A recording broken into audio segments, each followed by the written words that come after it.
இங்கே இந்த வயசானவர் ஒரு அழகான சின்ன பொண்ணை கல்யாணம் பண்ணியிருக்காரு. தான் ஃப்ரெண்ட்ஸ் கிட்ட போய் அவங்கெல்லாம் அறிமுகப்படுத்தும் போது அவங்க எல்லாருமே ரொம்ப பொறாமப்படுறாங்க.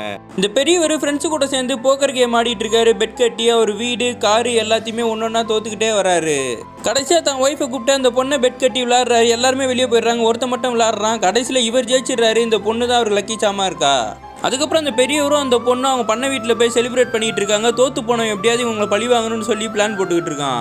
பெரியவர் வெளியூருக்கு ஒரு மீட்டிங்கு கிளம்புறாரு. அந்த பொண்ணு காவலா 2 நாயையும் வச்சுட்டு போறாரு. இந்த பொண்ணுக்கு வீட்டில் தனியா இருக்க பயமா இருக்கு.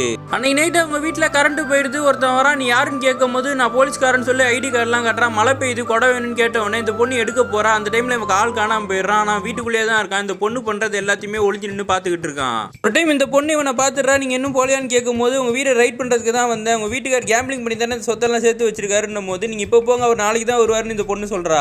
விடிகிற வரைக்கும் நான் இங்கே இருப்பேன் அந்த போலீஸ்காரன் சொல்லிடுறான். அப்ப டிவியில் ஒரு நியூஸ் ஓடுது, ஒரு போலீஸ்காரன் மேலதிகாரி சுட்டுட்டாங்க தப்பிச்சிட்டான்னு. இது இவனா தான் இருப்பானு இந்த பொண்ணு சந்தேகப்பட்டுக்கிட்டு இருக்கா. இந்த போலீஸ்காரனை பார்த்துட்டு நீங்க என்ன பார்த்து பயப்படாதீங்கன்னு டிவியை போட்டு காட்டுறான். கொலையாளின்னு வேற ஒருத்தர் போட்டோவை காட்டுறாங்க.